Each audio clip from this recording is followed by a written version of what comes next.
Salut à toi, ô philosophe. Pourquoi tu commences comme ça? Je sais pas, je trouvais que c'était quand même pas mal. Salut à toi, ô philosophe, ça me semble quand même être... pas mal. Est-ce que ça t'est déjà arrivé d'avoir du mal à décider? Eh ben, moi, ça m'arrive souvent. Et pourtant, j'ai une parade. Dans cette vidéo, je vais partager cette parade avec toi. Et c'est Socrate qui m'a mis cette parade dans un coin de ma tête. Donc si tu es prêt, nous allons commencer avec la philosophie socratique. C'est maintenant.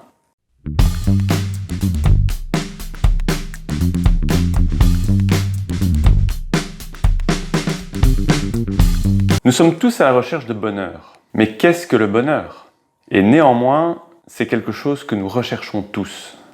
J'ai l'intime conviction que tous les gens que je vois dans la rue en permanence, qui se dirigent à droite, qui se dirigent à gauche, qui font ce qu'ils font, qui travaillent, qui passent du temps à faire les magasins, etc., recherchent le bonheur. Mais Socrate et Platon ont posé cette question justement, qu'est-ce que le bonheur? Qu'est-ce qu'un bonheur philosophique et durable? Eh bien, nous allons voir ça tout de suite. Dans le Criton, Socrate s'interroge avec un de ses amis sur le bien, le bonheur et les biens. Il soutient que le bonheur est le bien suprême de l'être humain et qu'il est issu d'une vie emplie de vertus. La seule chose qui peut mener au bonheur, selon Socrate, est donc la vertu. Qu'est-ce qui nous mène dans le malheur donc? Eh bien, c'est de penser que certains des biens que nous convoitons habituellement nous mènent au bonheur. Il va distinguer ainsi un certain nombre de biens, une échelle de valeurs qui va nous permettre de prendre des décisions dans notre quotidien. En fait, c'est un outil très ancien, mais aussi très puissant et très actuel que j'utilise très souvent.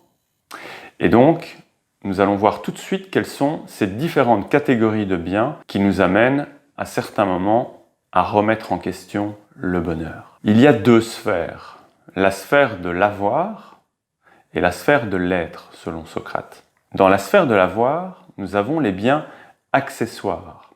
Exemple, ma moto, mon ordinateur, mon smartphone, les tas de choses que nous possédons dans notre quotidien et auxquelles nous sommes attachés. On pourrait se dire, j'ai une toute nouvelle moto, j'ai un tout nouveau smartphone, c'est le bonheur. Mais imaginons quelques minutes que je vende ma moto, que mon smartphone tombe par terre et se brise. Eh bien, ce bonheur est de courte durée. Alors Socrate avec son ami vont continuer à discuter et trouver une autre catégorie de biens. Ce sont les biens secondaires. Les biens secondaires, ce sont toujours des biens de la sphère de l'avoir, mais ce sont les meilleurs biens de la sphère de l'avoir. Oui, il s'interroge. Finalement, nous sommes en train de discuter, Socrate. Discuter avec toi m'amène un certain bonheur. Donc avoir des amis, c'est le bonheur. Avoir une femme peut être le bonheur. Avoir la santé peut être le bonheur. Effectivement, tous ces biens qui sont des biens importants pour la plupart d'entre nous, sont des biens qui nous amènent un certain bonheur. Mais imaginons que nous avons un virus qui passe par là, c'est très actuel pour le moment. Imaginons que notre femme s'en aille avec notre meilleur ami. Donc nous avons perdu et femme et ami. Imaginons que nos amis nous trahissent, etc., etc. Ça veut dire que d'un coup, eh bien, nous sommes dans le malheur. Parce que ces biens, comme les biens précédents, ne sont pas durables et peuvent être éphémères. Nous pouvons nous y attacher, mais nous pouvons également les perdre. Alors, qu'est-ce qui constituerait le bonheur? Eh bien, c'est la vertu.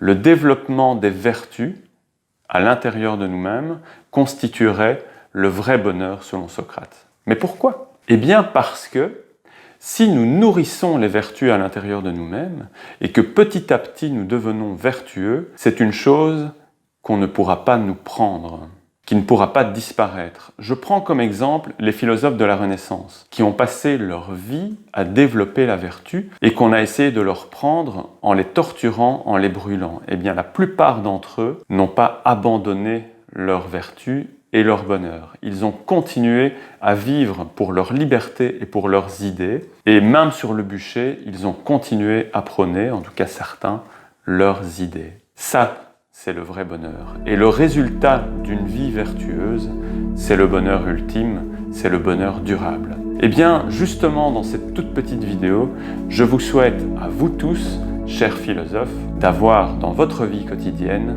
le meilleur des bonheurs, le bonheur le plus durable, parce que vous avez su utiliser l'échelle des biens que nous proposent Socrate et Platon. Je vous dis à la prochaine. N'oubliez pas de mettre un gros pouce bleu en dessous de cette vidéo, de vous abonner à la chaîne et de partager le plus largement possible ces belles idées. Ciao!